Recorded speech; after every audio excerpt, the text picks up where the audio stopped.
Bienvenue à tous, si c'est maintenant vous rejoignez la grande famille des téléspectateurs et des amis internautes sur AfroWeb TV. Merci à tous d'être avec nous pour cette deuxième partie de votre émission Avis de la diaspora sur FM Liberté également, qui rediffuse la partie audio donc de votre émission préférée Avis de la diaspora. Contribuez en appelant tout simplement le plus 1 319 462 89 79. L'idée politique de réunir les États d'Afrique n'est pas nouvelle. Elle remonte à l'époque coloniale et a été soutenue au XXe siècle par la diaspora africaine. Avec la décolonisation, le panafricanisme a pris une ampleur nouvelle et s'est retrouvé incarné par les héros de l'indépendance. Aujourd'hui, nous tous nous parlons du panafricanisme. Est-ce que cela peut devenir une vraie réalité? C'est la grande question qui se pose. Pourquoi est-ce que les États africains ne se mettent pas pour le moment ensemble pour qu'on parle d'un panafricain, d'un État panafricain également aujourd'hui? On en débattra avec nos invités qui sont avec nous dans notre émission aujourd'hui, Monsieur Gilbert Ouadja et Monsieur Gilles Norman, qu'on reçoit par duplex également pour débattre avec nous. Vous êtes également invité à cette émission et vous pouvez contribuer sur le numéro affiché à votre écran. Panafricanisme, ça vous dit, et puisque vous êtes vous-même, vous défendez beaucoup de causes, Monsieur Gilbert. Que vous dit le panafricanisme quand on veut revenir à la naissance donc, du panafricanisme? D'abord, je suis ravi qu'on fasse le débat sur le panafricanisme puisque nous sommes là pour défendre toutes les causes quand il s'agit de l'Afrique. Et le panafricanisme, je peux dire, si on veut parler de sa naissance, à partir du moment où les Africains ont compris que ils doivent prendre leur destin en main et puis défendre l'intérêt de leur peuple et promouvoir la culture africaine, promouvoir le développement de l'Afrique et compter rien que sur les Africains et pas en faisant forcément, en tendant forcément la main pour quémander vers l'Occident. Non, il faut se baser sur les principes africains et promouvoir la culture, le développement de l'Afrique. Et je peux dire que depuis les années d'indépendance, nous avons eu des mouvements, bien même avant les années d'indépendance, il y a eu des mouvements des Africains qui ont poussé le colonisateur à se retrancher et permettre à tous les pays africains de gagner leur indépendance. Mais nous savons aujourd'hui que ces indépendances ne sont pas encore acquises. On nous a donné des indépendances, je peux dire, virtuelles, parce que c'est juste le mot, mais on a vraiment besoin d'une indépendance totale de l'Afrique. Et cela ne se fera pas si les Africains eux-mêmes ne prennent pas leurs responsabilités. Cela ne se fera pas si les Africains restent toujours à pleurnicher à longueur de journée en critiquant seulement l'Occident. Il faut que les Africains prennent leurs responsabilités et que c'est l'Africain qui va développer l'Afrique. C'est l'Africain qui défendra l'Afrique. Ce n'est pas à l'Occident d'abandonner ses projets en Afrique. C'est à l'Africain de décider de quel projet suivre, de quoi consommer en Afrique. Et toutes ces idées-là, toutes ces idéologies-là contribuent à développer cette idée, cette idéologie de panafricanisme pour nous, les Africains. Cela reste un vrai défi pour les Africains pour dire que nous devons parler panafricanisme, nous devons nous unir. Est-ce que ça reste un défi selon vous, Monsieur Norman? Oui, pour le moment, c'est un défi. C'est un défi. Mais le grand problème, c'est que si vous voyez actuellement, ou bien depuis fort longtemps, les Africains ne parlent toujours pas de la même voix. Les Africains ne parlent pas toujours de la même voix. Des fois, on a l'impression que nous suivons les mêmes itinéraires, mais alors que les mentalités ne sont pas toujours les mêmes, réellement les mêmes. C'est le mal des Africains. Par exemple, je vais revenir un peu en arrière. Et dans le temps, quand pendant l'indépendance, durant l'indépendance, ou bien ceux qui étaient des vrais panafricanistes au départ, par exemple comme le Sékou Touré, ont été critiqués par leurs confrères, au point de Boigny qu'on sort. Ouais. Tous ces gens-là, alors que même au point de Boigny, on disait que c'est lui qui luttait pour l'indépendance des États africains. Alors que les mentalités ne sont pas... Ça revient un peu près à ce que nous disions avant. Une fois que les Africains ne peuvent pas s'asseoir eux-mêmes, faire un planning d'organisation, développer tout ce qui est comme impact, ou bien les problèmes réellement d'Afrique interne, les résoudre d'abord et voir maintenant qu'est-ce qui est le problème externe que nous devons faire face avec l'occidentalisme et planifier comment ça doit se faire. Oui. Ça ne peut pas arriver. On ne peut jamais réussir de cela. Et c'est tout à fait. Chacun veut aller dans des désordres, d'une manière haute, alors que ça ne doit pas se faire comme ça. Je me suis posé la question de dire aujourd'hui, si l'Union européenne existe aujourd'hui, c'est parce que si au moment ils ont compris que si nous ne sommes pas unis, on ne peut pas quand même savoir comment continuer à exploiter l'Afrique.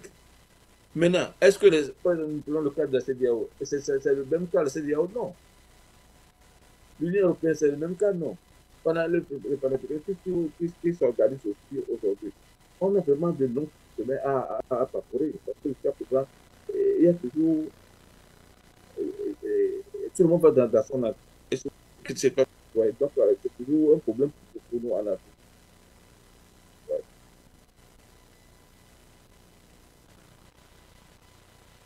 Le panafricanisme, on en parle aujourd'hui dans notre émission Avis de la diaspora. Le panafricanisme reste un défi. Monsieur Norman vient de parler également de l'Union européenne. Est-ce que, en parlant par exemple de l'Union africaine, on ne parle pas du panafricanisme, monsieur Gilbert? Bon, la couverture de l'Union africaine, c'est ce que ça stipule. Ça stipule un peu une idéologie panafricaniste, mais le fond, je dirais que on ne peut pas parler du panafricanisme avec cette Union africaine, puisque, comme le frère venait de le dire, on parle par exemple des organisations sous-régionales comme la CEDEAO, qui ne défendent pas l'intégrité des Africains. On ne peut pas parler du panafricanisme. L'Union africaine, quelle décision l'Union africaine a pu prendre pour défendre l'Afrique? Je ne connais pas. Donc, on ne peut pas parler de panafricanisme lorsque on manque d'idéologie, ou en tout cas, peut-être qu'on a peur de se prononcer sur ces idées-là.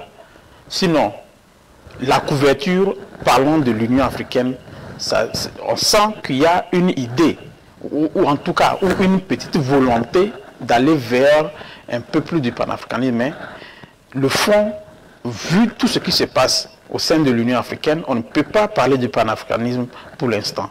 Peut-être qu'avec le temps, ça va changer. Quand je dis tout ceci, c'est quoi? On ne peut pas avoir une organisation panafricaniste qui puisse véritablement défendre l'intérêt des Africains au moment où on n'a pas la capacité, où on n'a pas cette capacité de financer nos propres projets. Vous comprenez?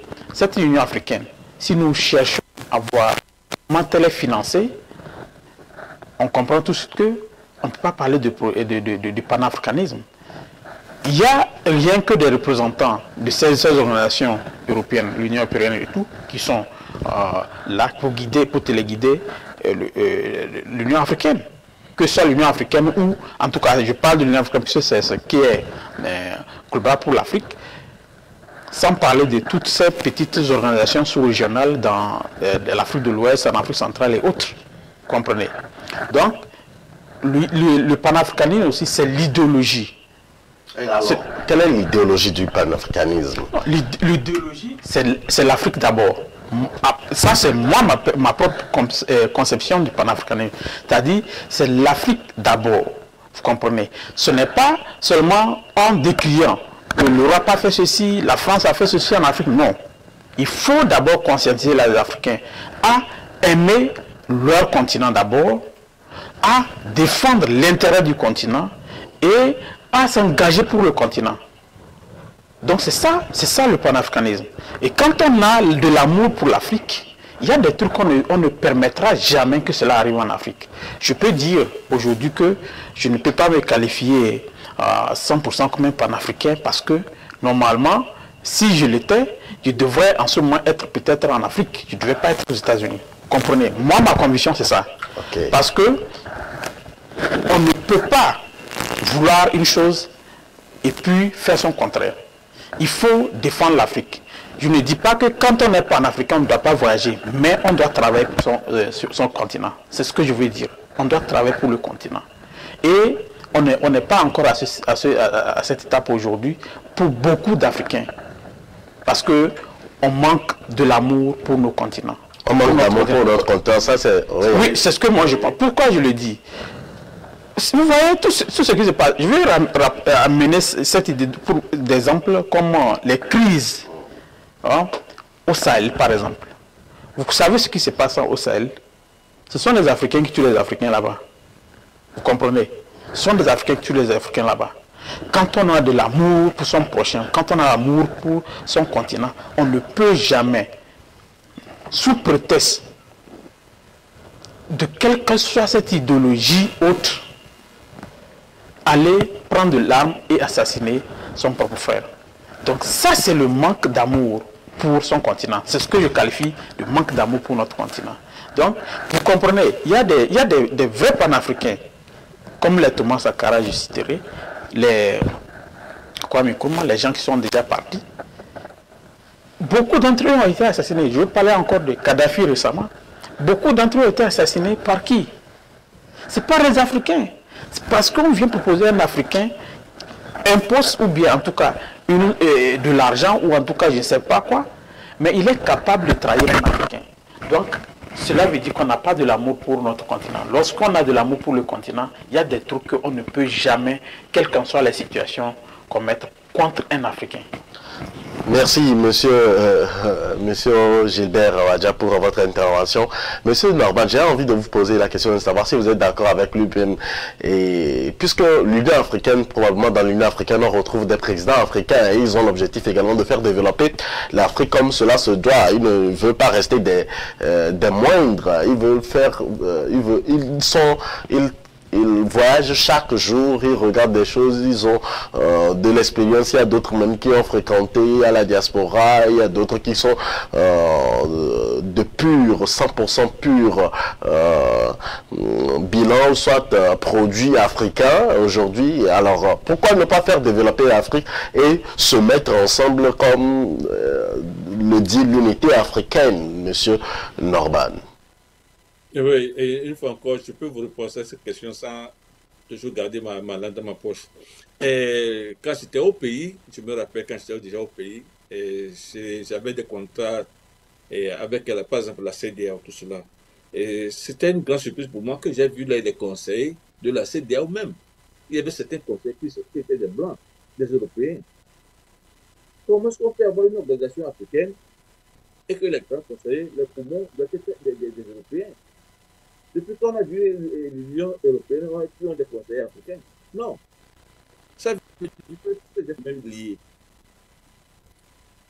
De même que l'Union européenne, c'est pas pareil. L'Union africaine a été créée et financée. Comment est-ce que ces gens qui ont financé 72% du budget que vous laissez faire, que vous le faites dans votre pays? C'est inadmissible. Donc, c'est pour ça que je dis, par exemple, moi j'ai deux trucs banals. On veut construire des immeubles ici aujourd'hui, on peut venir, on fait un plan, on va voir le terrain pour voir si ce plan peut tenir sur ce terrain, on fait tout cela, il y a plein des études qu'on doit faire. Ceux qui vont faire les constructions, ils doivent faire comment on appelle, leur étude. Combien de pierres, combien de ciment, tout ça là, on a tout ça là sur table. Mais on fait une analyse générale. Est-ce qu'en Afrique, est-ce que nous faisons ça? On veut faire ceci, on ne fait même pas un plan, on dit bon, ok, on va trouver de l'argent quelque part, on va aller plutôt prêter de l'argent. Alors que nous avons les moyens pour pouvoir financer vous voyez, il faut qu'on fasse un plan, c'est le manque d'organisation qui nous manque. On a tout seulement d'organisation. Alors que nous avons des Congolais, nous avons des têtes qui pourront quand même s'il n'y a pas de synergie entre la diaspora et dans la diaspora, les Africains, il y a des Africains qui sont vraiment compétents, très compétents, qui aident plutôt les pourquoi on ne peut pas ces gens qui viennent travailler sur le terrain et apporter leur solution? Oui. C'est un manque d'organisation. Donc, je dis vraiment, si nous voulons quelque chose de rester en Afrique, nous devons besoin de tous ces gens-là et savoir comment organiser pour bien arriver. Ça, c'est jamais. Jamais. Moi, je dirais toujours que de nos chefs d'État, bien sûr, tous les si tu vois sur les séquences, peut-être qu'il y aura deux qui ont vraiment la mentalité du pouvoir. Et ces deux-là sont toujours mal vus par les autres. Et c'est maintenant que les autres-là vont pouvoir contourner avec les autres, pouvoir les éliminer. Et après tout, ils regrettent que ce cas-là, si on allait laisser, il y allait faire quelque chose. Alors que c'est tout ça. Et le lendemain, c'est encore d'autres personnes. C'est ce qui se passe en Afrique. Et ça fait vraiment honte pour l'Afrique. Vraiment honte pour l'Afrique. Nous parlons du panafricanisme dans votre émission Envie de la diaspora aujourd'hui avec M. Norman Gilles et M. Gilbert Wadja qui essaient de nous aider par rapport à comprendre également les défis également du panafricanisme. Des fois, en voyant par exemple la manière dont agissent quelquefois ou défendent également certains activistes qui se disent panafricanisme de par le monde et des acteurs du panafricanisme, on se demande si le panafricanisme c'est un mouvement ou c'est une idéologie. Monsieur Gilbert.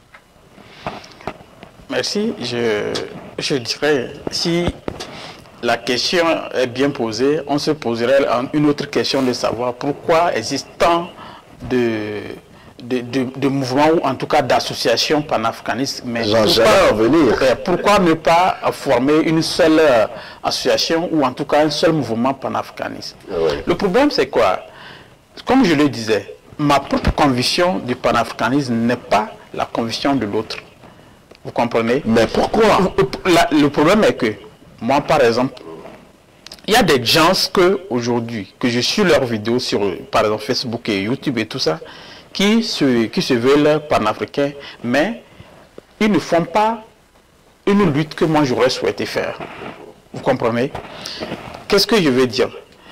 Je pense qu'on a trop de mouvements panafricains qui sont pleurnichards. Excusez-moi le terme, mais c'est-à-dire on ne propose pas trop de solutions aux Africains, on ne propose pas trop de solutions à la jeunesse. On est là à critiquer et surtout la France, surtout la France, surtout la France. Vous comprenez? Quand on est dans une lutte, on connaît déjà son anniversaire, et son adversaire plutôt, ce qui veut dire on doit chercher les solutions, comment le terrasser. Tout le monde sait que l'Occident a fait tant de mal à l'Afrique. L'Occident a pillé l'Afrique. Ça, c'est quelque chose déjà connu depuis longtemps. Nos ancêtres ont lutté contre eux dans les mouvements de résistance depuis longtemps. Les pères des nations qui ont lutté pour l'indépendance de l'Afrique, des pays africains du moins, ont fait ce combat. Ils savent déjà ce qui se faisait. Okay? Maintenant, aujourd'hui, nous, quel doit être notre véritable combat en tant que panafricain? C'est de ça qu'il s'agit. C'est de conscientiser la population africaine, c'est de travailler à faire comprendre les Africains le bien fondé de consommer africain par exemple, le bien fondé de travailler pour l'Afrique. Mais quand on est là, on organise des marches, pour dire on fait des marches par exemple, marche anti-français, marche anti... En tout cas, moi je me dis, ça c'est des trucs c'est déjà dépassé. Il faut faire une lutte aujourd'hui. La lutte qu'on doit faire, c'est celle de conscientiser les Africains. Et peut-être, c'est aussi leur manière de faire comprendre les Africains les mots dont nous souffrons. Moi, je me dis que ces mots-là, on les connaît déjà tous. Maintenant, la solution, c'est quoi? C'est cette solution-là qui doit constituer notre lutte. Et lorsque nous tous, on sera d'accord sur la lutte à mener, il n'y aura pas divergence, ou en tout cas il n'y aura pas plusieurs associations, plusieurs mouvements panafricanistes. C'est la lutte de défendre l'intérêt de l'Afrique et de conscientiser les Africains et de faire quelque chose de concret. De faire le concret au lieu de rester pleurnicher sur le sort de l'Afrique, comme quoi c'est l'Europe qui nous pille, c'est la France qui fait ceci, qui fait cela. Le problème de l'Afrique, c'est l'Africain lui-même. Il faut qu'on le dise sans crainte. C'est les Africains qui sont des gens manipulés, manipulables, et des gens qu'on utilise pour en tout cas détruire leur pays. Ils acceptent de le faire. Donc il faut comprendre qu'on a besoin d'une conscientisation véritable des populations et des Africains en général pour qu'on puisse s'en sortir. Si nous parlons de nos chefs d'État, parlons des chefs d'État africains par exemple. Pourquoi est-ce qu'un chef d'État peut, par exemple, signer un contrat? Nous avions vu la sortie du Sénégalais qui décriait des contrats pétroliers signés avec des sociétés étrangères en faveur d'autres sociétés qui proposaient même plus que ce que ces sociétés-là ont proposé. Vous comprenez que un président qui aime vraiment son pays, un dirigeant qui aime véritablement son pays, ne peut jamais, quelle qu'en soit la situation, attribuer un marché minier, par exemple, à une société qui propose moins qu'une autre société. Ça ne peut pas, d'abord, à première lecture, on n'a même pas besoin de comprendre le fond du contrat, c'est que ça, c'est hors question. On doit rejeter cela. Donc, c'est pourquoi je dis, on a besoin de conscientiser les gens. On n'a pas, quand je le dis, je ne parle pas seulement de la population en général, je parle de l'Afrique tout entière. Que tu sois dirigeant ou que tu sois citoyen simple. C'est-à-dire, quand tu es à la tête d'un État et que tu défends les convictions des Africains, il y a beaucoup de choses que tu ne vas pas faire. C'est ça. Le panafricanisme, pourquoi est-ce que le panafricaniste ne parle pas d'une seule voix, Monsieur Norbert, Monsieur Norman Gilles? Je viens de te dire tout à l'heure, Moïse, qu'une fois qu'on n'a pas un mot commun, un plan d'organisation, tout cela, ça ne va jamais à réussir. La preuve, on a vu ça encore tout dernièrement. Le sommet qui a eu lieu tout dernièrement à France. Avant que, bon, moi, je ne condamne pas, par exemple, ce sommet. Bon, c'est un exemple que je donne. Je ne condamne pas ce sommet. Mais si, réellement, nous sommes vraiment intelligents, avant que ce sommet ait lieu, nous devons essayer de nous constituer tous. C'est pas la programme qui existe. Nous devons se constituer tous. Pour dire, voilà, il y a une question qui se fait. Bon, maintenant, comment est-ce que nous pouvons faire un pré-sommet entre nous-mêmes et trouver le point commun que nous pouvons aller nous défendre avant d'être répondre à ce sommet. Est-ce que ça a été fait? Oui. Donc, c'est pour dire qu'il doit y avoir, il y a encore de la division, on fait des mots pour diviser pour rien qui existait depuis. Nous devons comprendre que ça devait s'arrêter.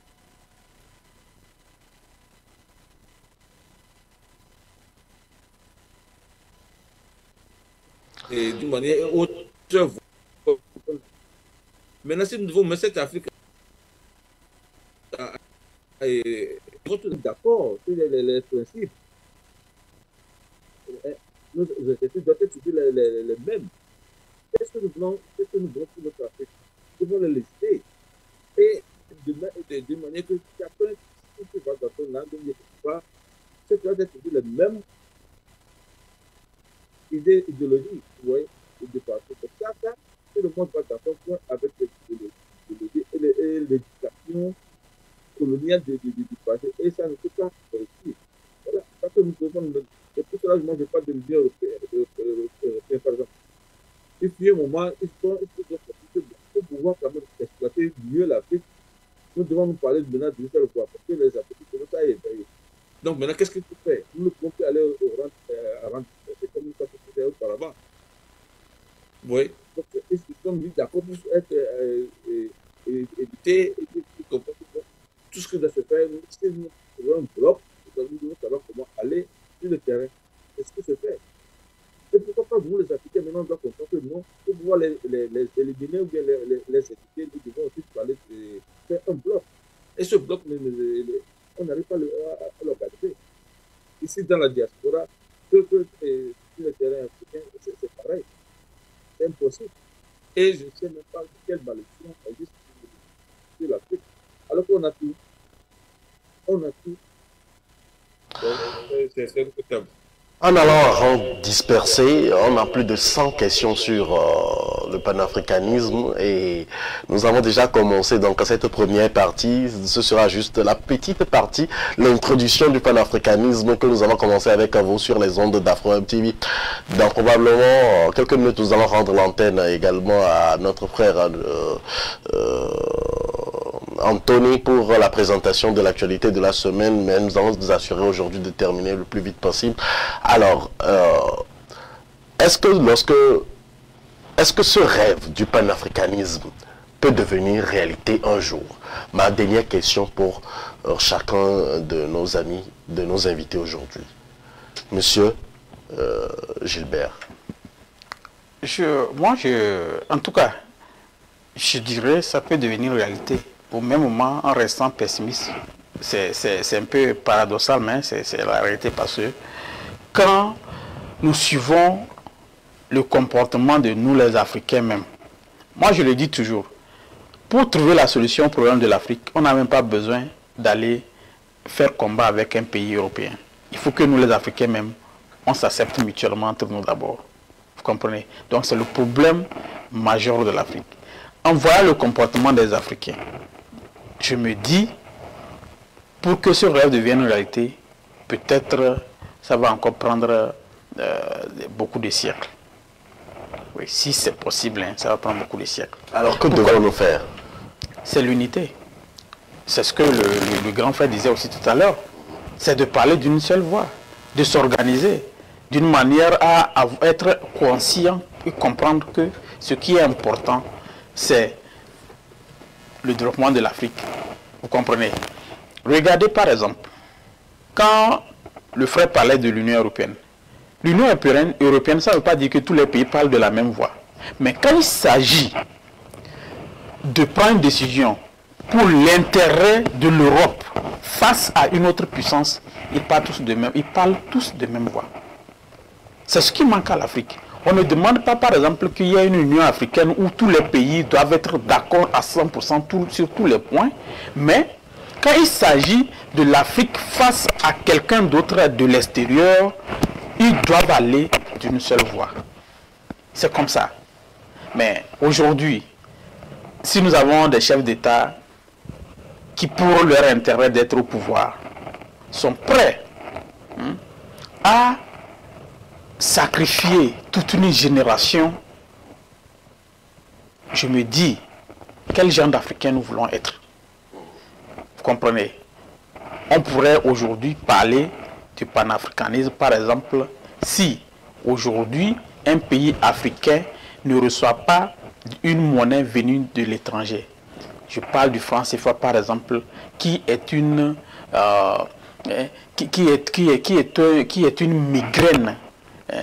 migraine qui dévore le cerveau de l'Afrique de l'Ouest et de certains pays de l'Afrique centrale. Pourquoi est-ce qu'aujourd'hui, à l'heure où on parle, un pays doit être sous un autre, en tout cas, je ne parle même pas d'un pays puisque c'est beaucoup de pays, toute une sous-région doit être sous un petit pays comme la France pour dépendre de cette France-là et collecter des miettes de monnaie qu'on frappe en France pour leur donner. Je veux que se qualifie ça de ceci, quoi. C'est pour dire que c'est vraiment du n'importe quoi. Donc, si nous avons des chefs d'État qui aiment vraiment leur pays, ça c'est la première des choses qu'il faut éliminer. Vous comprenez? Donc, on a besoin des gens engagés pour l'intérêt des Africains et pour le développement de l'Afrique.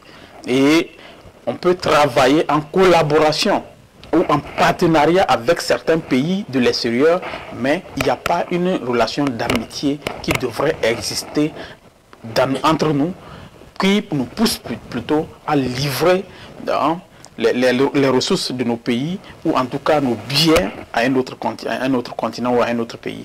Donc c'est l'Afrique d'abord et nous devons défendre l'intérêt de l'Afrique. Défendre l'intérêt de l'Afrique, est-ce que ce rêve pourrait devenir réalité, M. Norman? Oui, bien sûr, pourrait devenir une réalité. Mais comme vient de le dire Sylvain, je suis tout à fait et 100% d'accord avec lui. Ça prendra vraiment énormément de temps. Moi, je le dis toujours, énormément de temps. Pourquoi cela? Parce que avant que les Africains même se mettent d'accord sur cette pratique, ça prendra énormément du temps. Et voyant, je le dis, pas seulement au niveau intellectuel, de connaissances, je vais dire. Et il y a des étapes qui prennent dans nos connaissances. Ça prendrait du temps. Là où moi, je pense que ça pourrait venir d'une autre manière, ça viendra de la diaspora, comme je le dis. Et ça ne serait pas notre génération, ni la génération qui va venir après nous.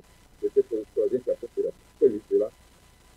Aujourd'hui, je disais que, bon, que si vous voyez, aujourd'hui, il y a certaines choses qui se font dans, la, dans la génération actuelle même, qui se rejoue entre la génération elle-même. Qu'est-ce que je dis par là? Et si nous prenons le cas, par exemple, je vais donner un exemple, ceux qui ont participé à l'Irak aujourd'hui, certaines générations qui ont fait que non, il y a certains faits qu'ils ne devaient pas faire. S'ils étaient aujourd'hui des responsables, ils n'allaient pas le faire. Si nous voyons le cadre de l'Afrique aujourd'hui, nos enfants, nos futurs enfants, à un moment donné, ils comprennent que l'histoire, ou bien d'où ils viennent, c'est de l'Afrique. Et c'est là, ils veulent même que vous se dites, il faut aller mieux encore notre origine. Là, c'est notre origine. Nous pouvons parler de notre origine, nous devons apporter notre contribution. C'est là que venaient nos grands-parents. Nos grands-pères, nos sangs viennent de l'Afrique. Nous devons plutôt aller apporter nos contributions. D'aller les nuire. Donc, ça, la solution viendra d'elle-même, mais ça prendra du temps. Oui, ça prendra du temps. Et c'est là où je veux dire que, oui, d'un jour à l'autre, dommage que nous ne serons pas encore vivants. Sinon, je sais que le moment viendra, peut-être le monde même sera complètement uni. Complètement uni. Chacun aura besoin de son frère d'une manière amiable. Ouais. Merci à tous d'être avec nous pour ce moment que nous avons passé ensemble au cours de cette émission Avis de la diaspora. Si je devais donner encore une minute à chacun donc de nos invités pour clôturer juste l'introduction concernant le panafricanisme, si ça peut devenir un rêve ou ça doit rester un rêve ou devenir réalité, que direz-vous, Monsieur Norman, en une minute? Non, moi, je crois que ça pourrait réussir une fois que nous tous, à partir d'aujourd'hui, nous commencions plutôt à apporter notre contribution à cet panafricanisme. Je crois que ça pourrait quand même réussir un de ces jours. Merci. Merci beaucoup, Monsieur Norman. Monsieur Gilbert, puisque vous êtes Gilles. Alors, Gilbert, Monsieur Gilbert, une minute pour conclure cette émission, cette seconde partie. Merci beaucoup pour l'opportunité. Je dirais que nous, en tant que diaspora aujourd'hui, on a beaucoup à jouer pour la contribution, en tout cas pour contribuer à la réussite de ce panafricanisme, du moment où nous les Africains, une fois qu'on quitte l'Afrique, on est prêt à accepter un autre pays ou un autre continent comme chez nous. C'est-à-dire, on ne vient pas pour une opportunité seulement, on se dit que ça devient chez pour nous. Donc, il faut qu'on change aussi cette mentalité en tant que diaspora pour comprendre que chez nous, c'est l'Afrique. Quel qu'en soit ce que nous ferons, quel qu'en soit le nombre d'années que nous faisons ailleurs, chez nous, c'est l'Afrique. Et donnons cette culture, cette leçon-là à nos enfants. Et c'est par là aussi qu'on peut progressivement contribuer à cette réussite-là. Puisque nous savons bien que l'homme blanc, les Occidentaux ont connu l'Afrique depuis longtemps. Ils sont allés en Afrique, piller l'Afrique pour développer leur continent. Ils ne sont jamais restés en Afrique définitivement pour dire que l'Afrique c'est chez eux. Sinon, aujourd'hui, l'Afrique, on aurait installé beaucoup de choses en Afrique qui fonctionneraient. Donc, c'est pour dire que chaque individu dans ce monde a un univers propre à lui et doit retourner à ses sources. Merci beaucoup. Merci. Retournons à la source et ensemble on le fera. Merci à tous de nous avoir suivis, à vous tous qui avez pris le soin également de nous aider à divulguer les bonnes informations, surtout les informations correctes. Merci à tous d'être toujours sur la bonne antenne Afro Web TV. N'oubliez surtout pas de vous abonner à la chaîne YouTube Afro Web TV et on va rejoindre donc notre frère Anthony pour la présentation donc de l'actualité de la semaine. Fin de cette émission Avis de la diaspora sur les ondes d'Afro Web TV. On se retrouve pour un autre numéro. Merci à vous tous, à vous nos invités qui nous avez honorés également. Et bon week-end surtout à chacun de vous et surtout à tous les téléspectateurs d'Afro Web TV.